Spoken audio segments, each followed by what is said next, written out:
Assalamualaikum warahmatullahi wabarakatuh. Alhamdulillah. Wassalatu wassalamu ala rasulillah wa ala alihi wa ashabihi wa man walama ba'du. Kang Sesep di Garut, Jawa Barat bertanya, apa yang dimaksud dengan sertifikasi halal berdasarkan ketentuan pemerintah? Dan bagaimana menurut ketentuan hukum syariat berkaitan dengan sertifikasi halal ini, apakah sudah tepat? Barakallahu fikum. Athabakumullah kepada Kang Sesep di Garut. Semoga Allah SWT menampakkan taufik kepada Anda, keluarga, dan juga seluruh pemirsa dan penyimak dimanapun Anda berada. Sertifikasi halal itu sudah menjadi amanat undang-undang. Pemerintah melalui undang-undang jaminan produk halal, JPH, jaminan produk halal, telah memberikan ketentuan bahwa sejak tahun 2019,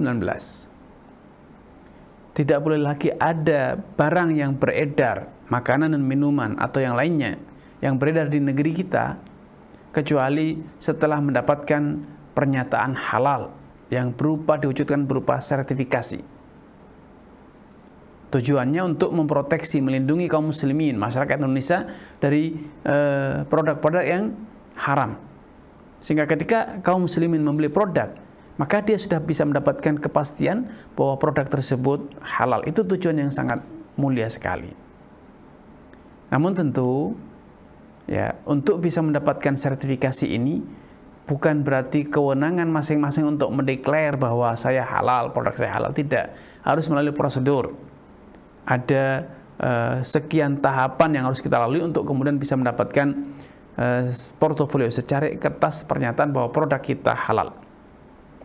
Dan sertifikasi ini bukan sertifikasi pelaku usahanya, tapi produk. Sehingga ketika Anda punya misalnya warung makan, ada 10 menu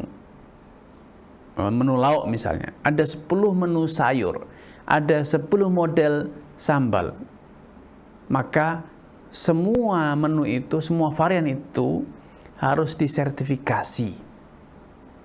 Anda bisa bayangkan kalau ternyata per produk itu biayanya misalnya 400.000 atau 600.000, kemudian dikalikan Anda punya sekian menu, 30 menu, maka Anda bisa kalikan. Maka ini tentu bagi skala UMKM, kewajiban mensertifikasi setiap menu, setiap produk ini tentu patut dipikirkan ulang, karena itu pasti berat bagi mereka.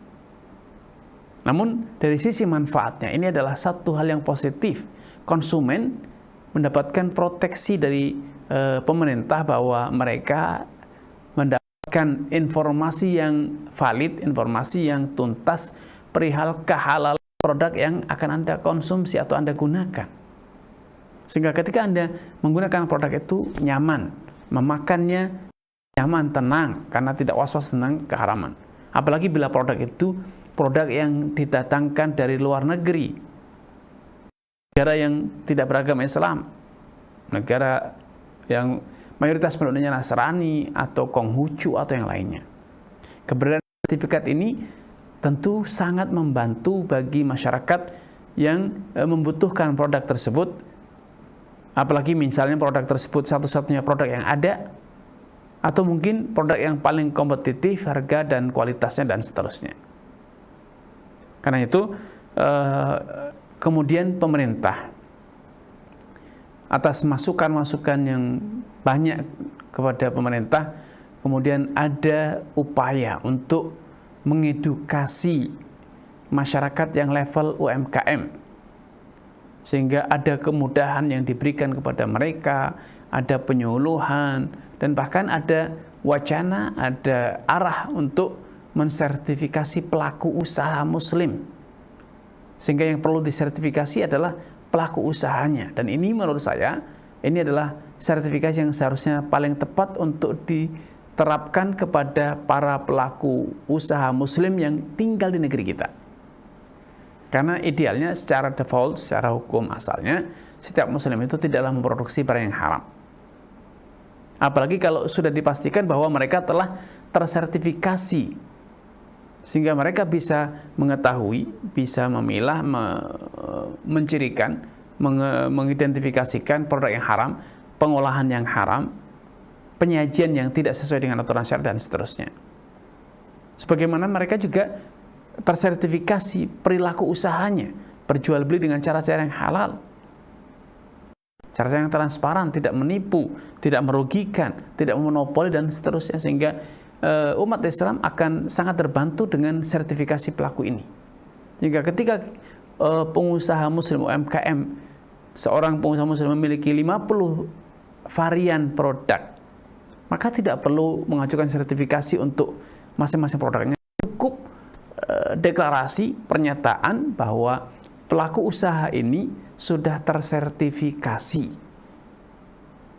kehalalannya, kecakapannya dalam memproduksi produk yang halal, memasarkan produk yang halal. Ini adalah satu terobosan yang luar biasa. Semoga bisa segera menjadi kenyataan, masyarakat mendapatkan edukasi dan kemudian sertifikasi perilaku sebagai seorang pengusaha muslim. Adapun sertifikasi yang kedua yaitu sertifikasi produk.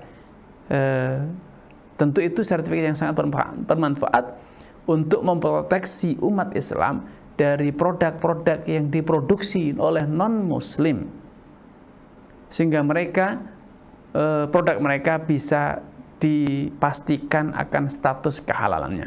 Ini idealnya dalam sertifikasi halal ya.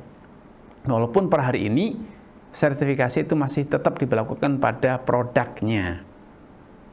Dan itu sekali lagi telah menjadi produk undang-undang yang harus dijalankan oleh setiap pengusaha yang ingin berwirausaha di negeri kita tercinta Indonesia.